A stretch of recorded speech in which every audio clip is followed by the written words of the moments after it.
ಮಾಜಿ ಸಂಸದ ಪ್ರಜ್ವಲ್ ರೇವಣ್ಣ ವಿರುದ್ಧದ ಅತ್ಯಾಚಾರ ಕೇಸ್ಗೆ ಸಂಬಂಧಪಟ್ಟಂತೆ ಇವತ್ತು ಕೋರ್ಟ್ನಲ್ಲಿ ಪ್ರಜ್ವಲ್ ರೇವಣ್ಣ ಅವರ ಜಾಮೀನು ಭವಿಷ್ಯ ನಿರ್ಧಾರ ಆಗುತ್ತೆ.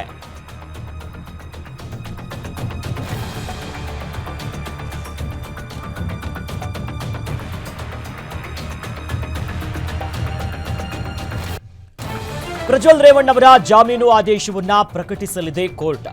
ಹೊಳೆನರಸೀಪುರ ಟೌನ್ ಠಾಣೆಯಲ್ಲಿ ದಾಖಲಾಗಿದ್ದಂತ ಪ್ರಕರಣಕ್ಕೆ ಸಂಬಂಧಪಟ್ಟಂತೆ ಜಾಮೀನನ್ನ ಕೋರಿ ಅರ್ಜಿಯನ್ನ ಸಲ್ಲಿಸಿದ್ದಾರೆ ಪ್ರಜ್ವಲ್ ರೇವಣ್ಣ ಅವರು. ಈಗ ವಿಚಾರಣೆಯನ್ನು ನಡೆಸಿರುವಂತಹ ಕೋರ್ಟ್ ಆದೇಶವನ್ನ ಕಾಯ್ದಿರಿಸಿದೆ. ಸ್ಪೆಷಲ್ ಕೋರ್ಟ್ ಜನಪ್ರತಿನಿಧಿಗಳ ವಿಶೇಷ ನ್ಯಾಯಾಲಯದಲ್ಲಿ ನಡೆಸಿರುವಂತಹ ವಿಚಾರಣೆ ಎರಡನೇ ಬಾರಿ ಸೆಷನ್ಸ್ ಕೋರ್ಟ್ನಲ್ಲಿ ಅರ್ಜಿಯನ್ನ ಸಲ್ಲಿಸಿರ್ತಾರೆ. ಹೈಕೋರ್ಟ್ ಸೂಚನೆಯ ಮೇರೆಗೆ ವಿಚಾರಣಾ ನ್ಯಾಯಾಲಯದಲ್ಲಿ ಅರ್ಜಿಯನ್ನ ಕೊಟ್ಟಿರ್ತಾರೆ. ಅರ್ಜಿ ಸಲ್ಲಿಸಿದ 10 ದಿನಗಳಲ್ಲಿ ಬೇಲನ್ನ ನಿರ್ಧರಿಸಲು ಕೋರ್ಟ್ ಈಗ ಸೂಚನೆ ಕೊಟ್ಟಿದೆ. ಹಾಗಾಗಿ ವಿಚಾರಣೆ ಪೂರ್ಣಗೊಳಿಸಿ ಇವತ್ತು ಆದೇಶವನ್ನ ಕೊಡಲಿದೆ ಕೋರ್ಟ್. ಆ ಮೂಲಕವಾಗಿ ಜೈಲ, ಬೇಲ ಮತ್ತೆ ಸಂಕಷ್ಟನ ಅನ್ನೋದು ಇನ್ನೇನು ತೆರೆ ಬೀಳುತ್ತೆ. ಹೊಳೆನರಸೀಪುರ ಠಾಣೆಯಲ್ಲಿ ಪ್ರಕರಣ ದಾಖಲಾಗಿತ್ತು, ಅತ್ಯಾಚಾರ ಸೇರಿದಂತೆ ಇತರ ಪ್ರಕರಣಗಳು. ಹಾಗಾಗಿ ಜಾಮೀನನ್ನ ಕೋರಿ ಕೋರ್ಟ್ ಮೆಟ್ಟಿಲನ್ನ ಹತ್ತಿದ್ರು. ಎರಡನೇ ಬಾರಿ ಸೆಷನ್ಸ್ ಕೋರ್ಟಿಗೆ ಹೋಗಿರೋದು. ಆ ಮೂಲಕವಾಗಿ ಇವತ್ತು ಎಲ್ಲ ವಿಚಾರಣೆಯನ್ನು ನಡೆಸಿರುವಂತಹ ಕೋರ್ಟ್ ಆಲಿಸಿ ಆದೇಶವನ್ನ ಕಾಯ್ದಿರಿಸಿದೆ.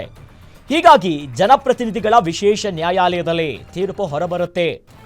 ಜಾಮೀನು ಸಿಕ್ಕಿ ಪ್ರಜ್ವಲ್ ರೇವಣ್ಣ ಅವರಿಗೆ ರಿಲ್ಯಾಕ್ಸೇಷನ್ ಸಿಗುತ್ತಾ ಅಥವಾ ಮತ್ತೆ ಕಾನೂನು ಸಂಕಷ್ಟ ಮುಂದುವರಿಯುತ್ತಾ? ಎರಡನೇ ಬಾರಿ ಸೆಷನ್ಸ್ ಕೋರ್ಟ್ನಲ್ಲಿ ಅರ್ಜಿಯನ್ನ ಸಲ್ಲಿಸಿರೋದು.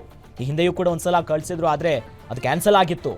ಇವತ್ತು ನಿರ್ಧಾರ ಆಗುತ್ತೆ. ಹೈಕೋರ್ಟ್ ಸೂಚನೆಯ ಮೇರೆಗೆ ಮತ್ತೇನು ಕಳಿಸಿರ್ತಾರೆ. ಈಗಾಗಲೇ ಎಲ್ಲವನ್ನ ಆಲಿಸಿದೆ ಕೋರ್ಟ್.